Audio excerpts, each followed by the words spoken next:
Prasna 1 Multimedia Kya Hai? इसका प्रयोग कहाँ कहाँ हो रहा है समझाइए।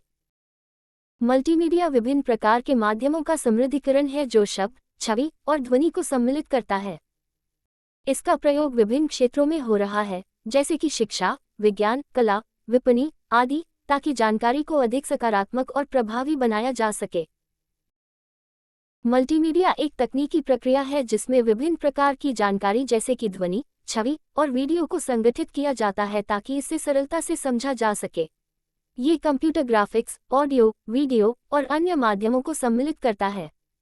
मल्टीमीडिया का प्रयोग विभिन्न क्षेत्रों में हो रहा है, जैसे कि शिक्षा, मनोरंजन, सृजनात्मक उत्पादन और व्यापार में।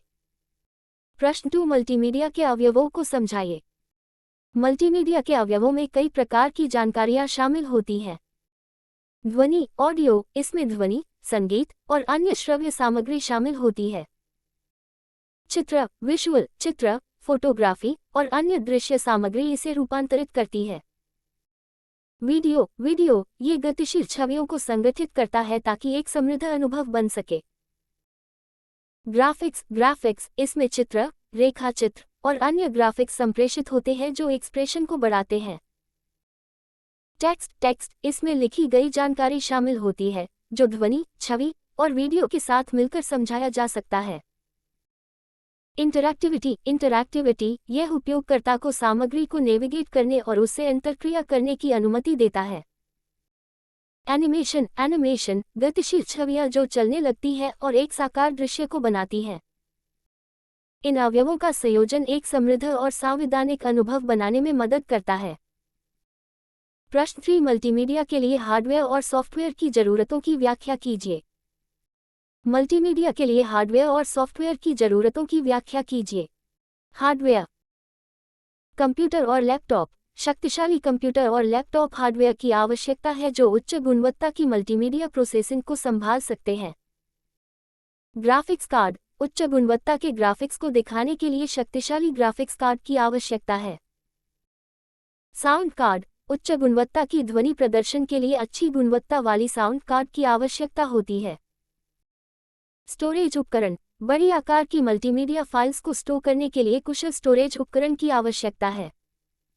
सॉफ्टवेयर, मल्टीमीडिया संपादन software, adobe creative sweet, final cut pro और डाविंची रिजॉल्व जैसे सॉफ्टवेयर सुपरिचित हैं जो छवि, वीडियो और ध्वनि संपादन के लिए उपयोग होते हैं।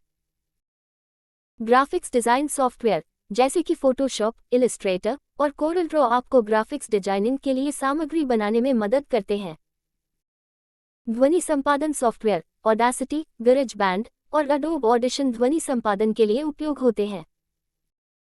वीडियो संपादन सॉफ्टवेयर, प्रीमियर प्रो, इमूवी और सोनी वेगस प्रो जैसे सॉफ्टवेयर वीडियो संपादन के लिए उपयोग होते हैं। वेब डिजाइन और डेवलपमेंट सॉफ्टवेयर, HTML, CSS और जावास्क्रिप्ट का सही उपयोग करके वेब पर मल्टीमीडिया सामग्री दिखाने के लिए। प्रश्न 4 रिच टेक्स्ट और HTML टेक्स्ट क्या है? रिच टेक्स्ट एक सामान्य टेक्स्ट फॉर्मेट है जिसमें विशेष फॉर्मेटिंग और स्टाइलिंग की सुविधा होती है, जैसे कि बोल्ड, इटैलिक, रंग और सामान्य विशेषताएं। रिच टेक्स्ट आमतौर पर वर्ड प्रोसेसिंग सॉफ्टवेयर में उपयोग होता है और इसे बिना किसी विशेष डिजाइन टूल के इस्तेमाल किए ही बनाया जा सकता है। HTML text, HTML hypertext markup language, text को वेब पृष्ठों पर प्रदर्शित करने के लिए डिजाइन करने का एक तरीका है। HTML में टैग का इस्तेमाल किया जाता है जो विभिन्न विशेषताओं को दर्शाता है, जैसे कि less than B greater than bold करने के लिए, less than I greater than italic करने के लिए और less than P greater than paragraph बनाने के लिए। HTML वेब डेवलपमेंट में उपयोग होता है और इससे अच्छी तरह से स्ट्रक्चर्ड और अनुक्रमित जानकारी प्रदर्शित की जा सकती है। प्रश्न 5 मल्टीमीडिया में ऑब्जेक्ट लिंकिंग एम्बेडिंग को समझाइए। ऑब्जेक्ट लिंकिंग मल्टीमीडिया में एक प्रक्रिया है जिसमें एक ऑब्जेक्ट, जैसे कि एक छवि, वीडियो या डॉक्यूमेंट, को दूसरे स्रोत से लिंक किया जाता है। इसका मतलब है कि एक ऑब्जेक्ट को एक स्थान से दूसरे स्थान पर प्रदर्शित किया जा सकता है, बिना उसे वास्तविक फाइल को पुनर्लोड किए बिना। इससे संबंधित ऑब्जेक्ट को अद्यतित करना और एक स्रोत से दूसरे स्रोत पर ज़्यादा जानकारी प्राप्त करना संभव होता है। एम्बेडिंग में एक ऑब्जेक्ट एक दूसरे के अंदर सीधे समाहित किया जाता है।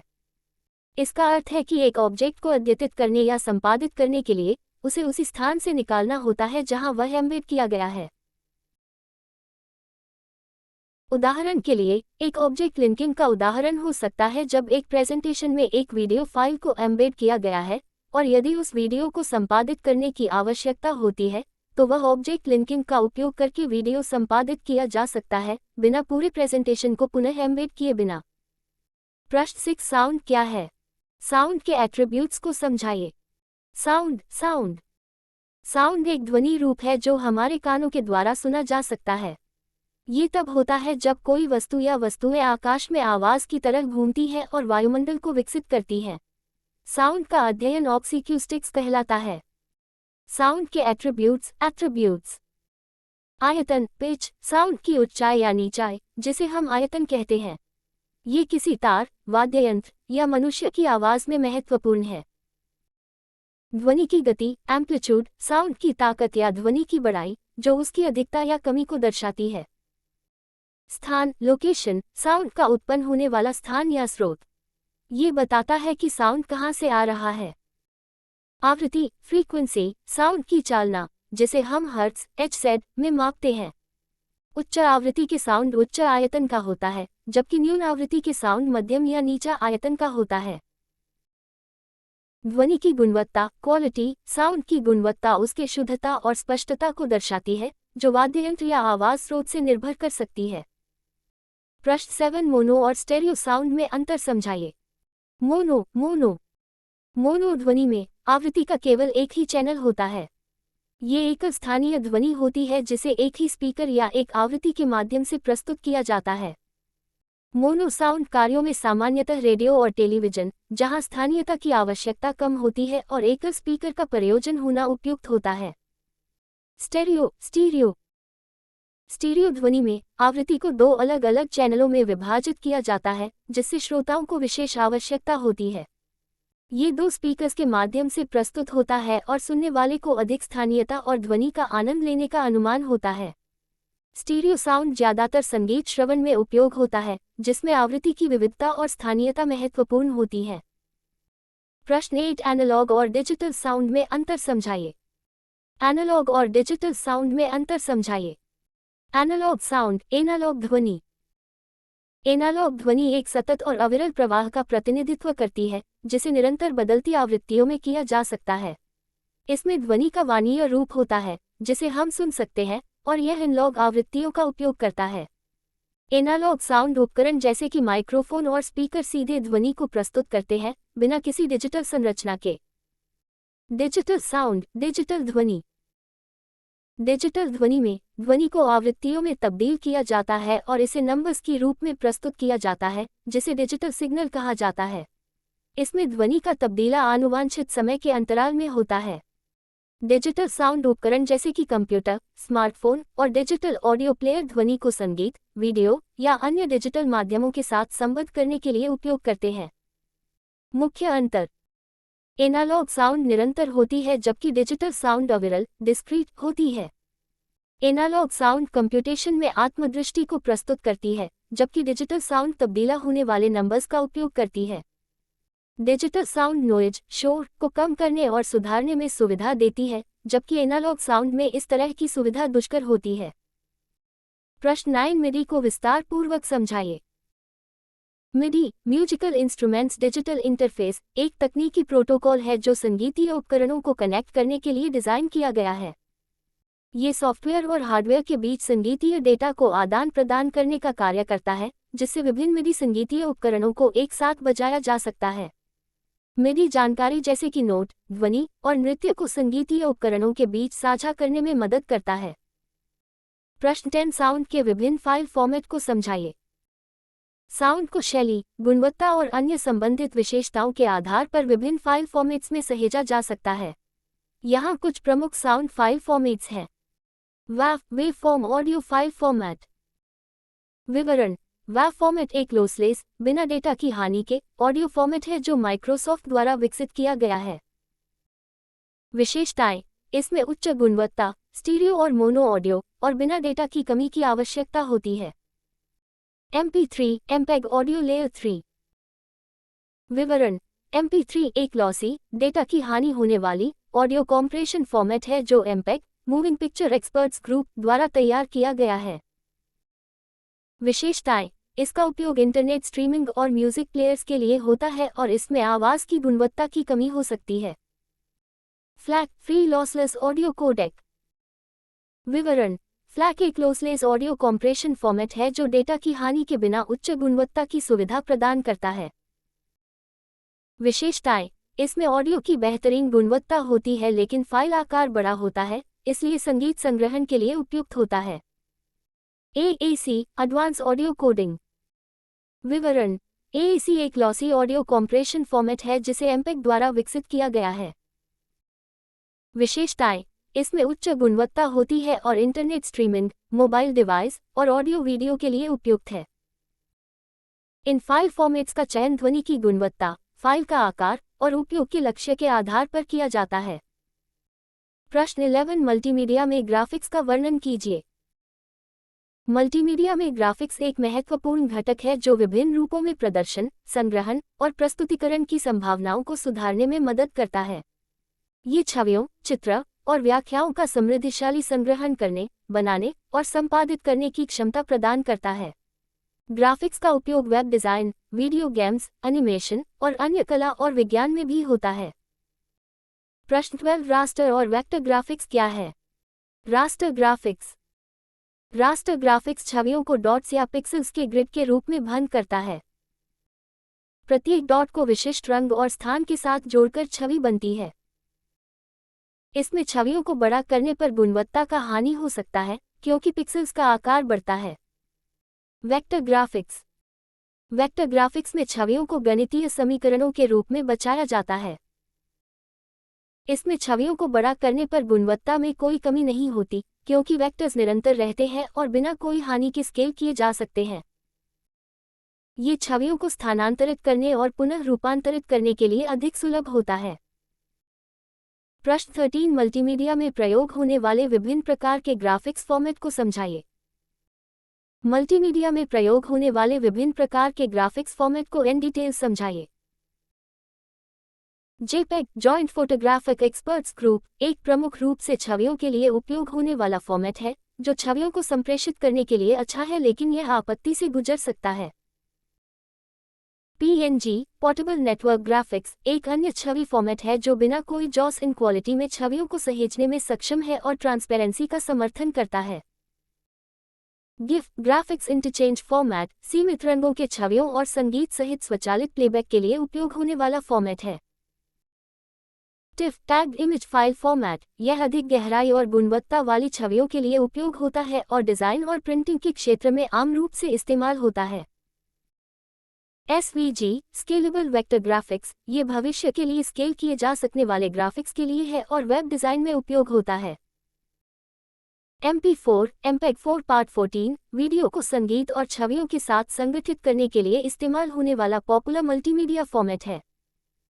प्रश्न 14 ग्राफिक्स के विभिन्न एट्रीब्यूट्स को समझाइए। ग्राफिक्स में कई विभिन्न एट्रीब्यूट्स होते हैं जैसे रंग कलर ये बताता है कि एक ऑब्जेक्ट किस रंग में है और उसकी रंग गुणधर्मिता। स्थान पोजीशन यह ऑब्जेक्ट का स्थान बताता है जिससे स्थानीय और संरेखित संरचना में विवेचना की जा सकती है। आकार साइज ये बताता है कि ऑब्जेक्ट कितना बड़ा या छोटा है। आकृति शेप यह ऑब्जेक्ट की आकृति को बताता है जिससे पहचान और समझ में सहारा होता है। प्रसार टेक्सचर ये बताता है कि ऑब्जेक्ट की सतह किस प्रकार की है जैसे कि धूपी, चमकीली इत्यादि। माध्यम मीडियम यह ऑब्जेक्ट को कैसे देखा जा रहा है जैसे कि छवि, चित्र या एनिमेशन के माध्यम से। इन एट्रीब्यूट्स का संयोजन ग्राफिक्स को विभिन्न और अच्छी तरह से समझाने में मदद करता है। प्रश्न 15 इमेज को कैप्चर करने की विधियों को समझाइए। इमेज कैप्चर करने के लिए मल्टीमीडिया में कई विधियां हो सकती हैं।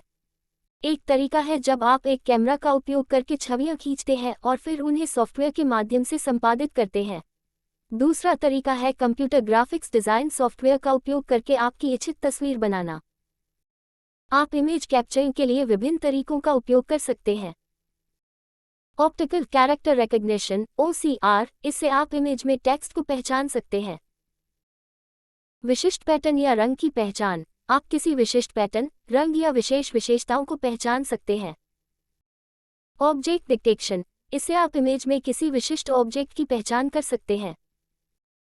क्लासिफिकेशन एल्गोरिदम्स, यह इमेज को विभिन्न वर्गों में विभाजित करने में मदद कर सकते हैं। क्लस्टरिंग, आप समान पैटर्न या विशेषताओं के आधार पर इमेजों को समूहित कर सकते हैं। ये केवल कुछ तरीके हैं और आप आधुनिक डीप लर्निंग तकनीकों का भी उपयोग कर सकते हैं, जैसे कि न्यूरल नेटवर्क्स। प्रश्न 16 मल्टीमीडिया में प्रयोग होने वाले विभिन्न प्रकार के वीडियो फॉर्मेट्स को समझाइए। मल्टीमीडिया में प्रयोग होने वाले विभिन्न प्रकार के वीडियो फॉर्मेट्स को समझाइए। वीडियो फॉर्मेट्स विभिन्न तकनीकी पैरामीटर्स के साथ आते हैं और उन्हें विभिन्न उद्देश्यों के लिए डिज़ाइन किया जाता है। यहाँ कुछ प्रमुख वीडियो फॉर्मेट्स हैं। MP4H264 एक लोकप्रिय फॉर्मेट, इसे अच्छी गुणवत्ता और संपीड़न के लिए जाना जाता है। AVI ऑडियो वीडियो इंटरलीव एक पुराना लेकिन सामान्य फॉर्मेट, यह अधिकतम संगीत और वीडियो समर्थन के साथ आता है। MKV मेट्रोस्का, इसमें उच्च गुणवत्ता और बहुप्रकारी ऑडियो वीडियो स्पष्टता होती है। WMV Windows media video, Microsoft द्वारा विकसित, ये वीडियो संपीड़ित करने के लिए उपयोग होता है। FLV फ्लैश वीडियो, इसे ऑनलाइन स्ट्रीमिंग के लिए विकसित किया गया है, इसे फ्लैश प्लेयर में चलाने के लिए उपयोग किया जाता है। मूव क्विकटाइम एप्पल द्वारा विकसित, इसमें उच्च गुणवत्ता वीडियो और ऑडियो समर्थन होता है। ये केवल कुछ उदाहरण हैं और आप भी अन्य फॉर्मेट्स जैसे कि वेबियम, OGG और डिजिटल सिनेमा प्रिंट्स के लिए उपयोग होने वाले फॉर्मेट्स को भी देख सकते हैं। प्रश्न 17 एनालॉग वीडियो और डिजिटल वीडियो को समझाइए। मल्टीमीडिया में एनालॉग वीडियो और डिजिटल वीडियो दोनों कई रूपों में प्रदर्शित हो सकते हैं। एनालॉग वीडियो ने एक समय पर स्थित एक कांति से संकेत बनाता है, जबकि डिजिटल वीडियो बाइनरी कोड के माध्यम से छवियों को बनाता है, जिसमें पिक्सेल्स का समूह होता है। एनालॉग वीडियो में छवियों का स्थायी प्रतिनिधित्व होता है, जबकि डिजिटल वीडियो में ये छवियां संख्यात्मक मानों में होती हैं और सुधारकों के साथ सुधार किया जा सकता है। प्रश्न 18 मल्टीमीडिया में एनिमेशन से आप क्या समझते हैं? मल्टीमीडिया में एनिमेशन एक गतिशील चित्रों की कला है जिससे चलचित्र, वेब सामग्री और गेम्स में जीवंतता और आकर्षण जोड़ा जाता है। ये तकनीकी और कल्पनाशीलता का समारंभ है जो दर्शकों को विभिन्न रूपों में साकार दिखाने का साधन है। प्रश्न 19 मल्टीमीडिया में प्रयोग होने वाले विभिन्न प्रकार के वीडियो स्टैंडर्ड को समझाइए। मल्टीमीडिया में प्रयोग होने वाले all types of video standard को समझाइए। मल्टीमीडिया में विभिन्न प्रकार के वीडियो स्टैंडर्ड्स होते हैं, उनमें से कुछ मुख्य हैं। MPEG moving picture experts group, MPEG एक सामान्य वीडियो कॉम्प्रेशन स्टैंडर्ड है, जिसका उपयोग अधिकांश डिजिटल वीडियो में होता है। AVI ऑडियो वीडियो इंटरलीव, ये एक माइक्रोसॉफ्ट द्वारा विकसित किया गया संगीत और छवि को सम्मिलित करने का स्टैंडर्ड है। WMV Windows media video, Microsoft द्वारा विकसित होने वाला एक अन्य वीडियो स्टैंडर्ड है जो विंडोज़ मीडिया प्लेयर के साथ संगत है। FLV फ्लैश वीडियो, इसे वेब वीडियो और एनिमेशन के लिए बनाया गया है और यह अधिकतम वेब ब्राउज़र्स में समर्थित है। H264 MPEG-4 AVC, यह उच्च गुणवत्ता वाले वीडियो संगीत को कम करने के लिए एक प्रमुख स्टैंडर्ड है, जिसका उपयोग ऑनलाइन स्ट्रीमिंग और ब्लू-रे डिस्क्स में किया जाता है। 3GP third generation partnership project, यह मोबाइल फ़ोन्स के लिए डिज़ाइन किया गया है और छोटे फाइल साइज के साथ अच्छी गुणवत्ता वाले वीडियो को समर्थित करता है। ये स्टैंडर्ड्स वीडियो को विभिन्न प्रारूपों में कॉम्प्रेस और विकसित करने में मदद करते हैं ताकि यह विभिन्न प्लेटफॉर्म्स और डिवाइसेस पर सही रूप से चल सके। प्रश्न 20 डिफरेंस बिटवीन